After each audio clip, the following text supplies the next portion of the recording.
আজকে এক্সপ্লেনেশন করব গরিব ঘরের রাজপুত্র ১৩ নম্বর পর্বটি।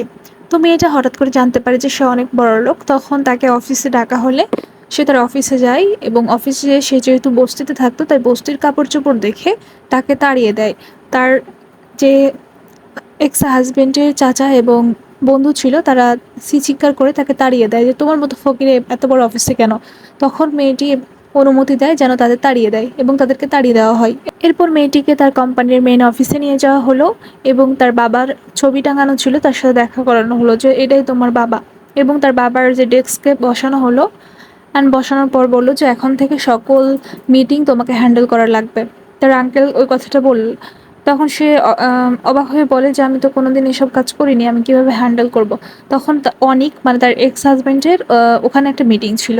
তখন সে মেঘলাকে দেখে অবাক হয়ে যায় যে আসলে তুমি এখানে কেন। তখন মেঘলা বলে আমি এখানে কেন সেটা জানার মতো প্রয়োজন তোমার নেই, এবং বেশি অপমান করে তাকে মিটিং থেকে ক্যান্সেল করে বাদ দিয়ে দেয় যে তোমাকে এখানে কোনো কাজে নেওয়া হবে না।